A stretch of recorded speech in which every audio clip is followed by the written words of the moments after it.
Also, I'm going to introduce right now for the wrap up of the event and the closing remark, a dear friend, Roberta Petrucci, which is a pediatrician with a background in clinical research and public health. She has more than 15 years of experience in the humanitarian field. She joined MSF back in 2008 and has done more than 20 field deployments in emergencies and unstable contexts all over the world.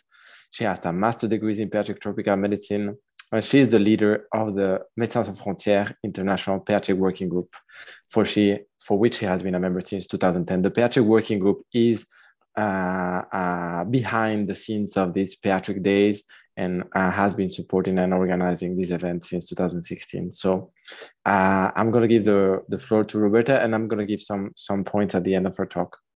Thanks again for everybody. Thank you very much, Daniel. We are almost at the end of a fantastic journey. During these 3 last days, the journey brought us to explore new perspectives, share experiences and ideas, meet colleagues from all over the world and with very different backgrounds. So I'd like to give you some figures. We had more than 1,600 registered participants based in 120 different countries, and really encourage you to go and check the map in the platform where you can see where people are coming from. And you really see it's really from all over the world. And congratulations to Nigeria for being the country with the highest number of registered participants. So thank you everybody, not only for attending the event, but also for the active participation in the chats, the coffee breaks, the network lounge. We also know that there are many local events that are organized to enjoy the experience with the team. So we think that there has been a lot of discussions also outside of the platform. And also thanks a lot for your patience today with the several technical issues, but being used to work in humanitarian settings, we don't get discouraged with these kind of challenges, I think. And of course, thanks a lot to the speakers who shared their knowledge, experience, and ideas. So I have the privilege to try to wrap up some key transversal messages from the many speakers and the discussion we had that were very rich and inspiring. Sorry. So the first message I'm taking home is that somehow change can be scary. We are very much attached to our habits and the way we work, but we need to be brave and sometimes challenge our inherited practices. How many times we keep doing the same thing just because that's the way it has always been done? But we are now living a paradigm shifts in medicine where patients and communities are not anymore passive recipients of care. They are active actors for their own well-being, where physical and mental health, nurturing care, and opportunities to thrive are as important as survival. So to integrate these aspects, we need to be open to listen, integrate people and communities in the reflection, and think a little bit out of the box. I think the Zero Separation Initiative is a remarkable example of changing how we organize the care around the needs of mothers and babies, rather than around the needs of the healthcare providers. And this means rethinking the way we do medicine and revising some practices that the medical community thought were right until not long ago. So the process of acknowledging that we need to change and we have a long way to go to improve the way we work might be a little bit painful, but I think it's honest and brave and rewarding on the long term. The second message I'm taking home is that this change looks different in different settings. It can be fast and straightforward in some projects or long and bumpy in others. But the most important thing is to start the journey and identify and exploit as much as possible existing opportunities. And this is also true when we implement strategies that are very much standardized, such as malaria prevention, as we learned. So we learned that no single strategy alone can stop malaria, but we have several tools that can be used in an integrated way to reduce the burden on the most vulnerable. And this combination of tools should be adapted to the local needs, to the local given opportunities, and also be taken in integration with other partners. And again, the community must be an active actor to reduce the malaria burden. But this is possible only when they are involved since the very beginning of an intervention to define how it can be adapted locally. And that's why it looks different everywhere. So Matt yesterday mentioned that it doesn't only look different in different areas of the world, but also in the same country, in the same district, in the same area can look actually quite different. Third point that we learned today, or will affect upon today, is that while we are moving forward, we need to make sure that nobody's left behind. Working in humanitarian pediatrics, we serve a population that is among the most vulnerable people in the world. Let's not forget that among them, there are some that are even more neglected. NTD disproportionately affects women and children who pay a very high price for having conditions that we as a medical community struggle to identify, treat, and prevent, mostly for lack of awareness and knowledge. Point number 4, quite transversal. We have been talking a lot in different sessions about training as a fundamental milestone towards change and improvement. So this is an easy statement. Who would disagree?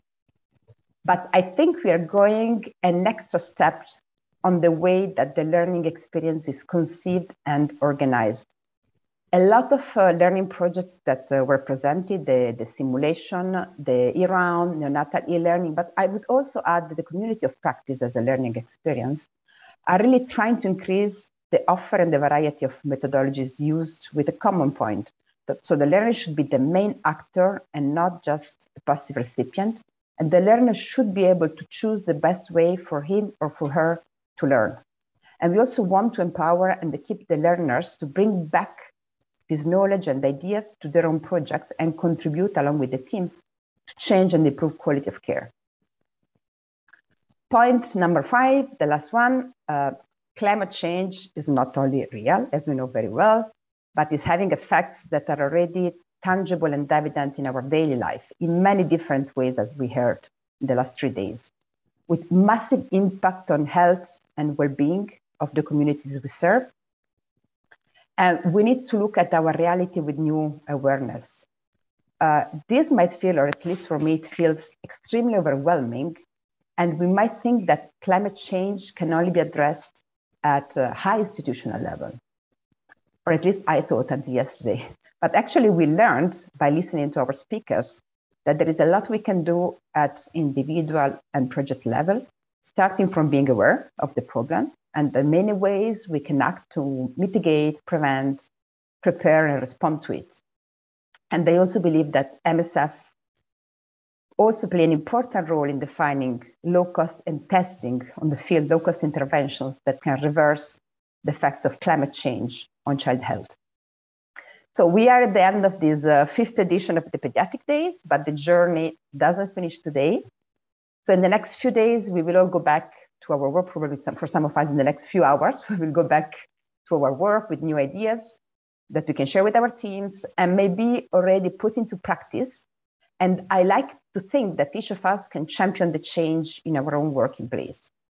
But we also strongly believe that the Paediatric Days can contribute to the broader reflection about humanitarian pediatric within the MSF movement and beyond. So the key messages and operational recommendations that came out from the discussion will be summed up in the next few weeks and shared widely. So we also ask your contribution to share even more wide wherever you work and wherever you are. I like repeating, it has been said by Daniel this morning, that the Paediatric Days are a unique event to share, listen, learn, inspire, and get inspired. It's not a scientific event as such. It's more a platform where professionals from different backgrounds and organizations gather to reflect together on possible solutions for key medical operational challenges that we face in our project, with the common goals to provide better care to our children, their families, and their communities. So we are very proud to create this opportunity for the humanitarian pediatric community to meet and discuss, but I'd like to highlight that this is our event, it is your event, and I'd like to make a call to all the members of the Paediatric Days community. It doesn't matter who you are or who you work with. If you are a frontline worker, operational manager, policymaker, an expert from academia, we really want to hear your voice. We want to keep improving. So your feedback is warmly welcome. And I can assure you it's taken in great consideration. So let us know what you want to discuss, what you like or dislike, and also if this online format serves the scope. So thanks to all of you for participating, for making this event very special, and also for contributing to define the future editions. So I'd like to end with warmly thanking our amazing chairs. So thank you to Mirto, Gianna, and Daniel for accompanying us during the journey, for helping us navigate the platform, and fully enjoy all the different opportunities. Thank you a lot for your kindness, your enthusiasm, and patience, even in facing technical issues. You really contributed to make this virtual event of the Paediatric Days lively, inspiring, and very enjoyable. I would also like to thank our sponsors, so MSF Sweden and MSF Spain, that believe and keep believing in the project and allow for the Paediatric Days to happen. And last but not least, they are really behind the scene. But if you're here today, it's thanks to many people that volunteer to be part of the content committee and that work in the last several months to create the session, the content, and they really like to highlight how they are doing this on a voluntary basis and on top of the regular job. Thank you so much. So thanks a lot to you all. As usual, it's a great pleasure and an honor to attend the Paediatric Days. And thank you so much, and see you at the next edition. Thanks so much, Roberta, for your kind words and for closing and summarizing the event to be shared. So thanks again for everybody. If there's still questions to be put on the chat or on the Q&A, please try to do so. And let's hope that this event will continue and we'll be able to see you again very soon. Unless there anybody that has anything else to say, I'm going to be closing the live streaming now.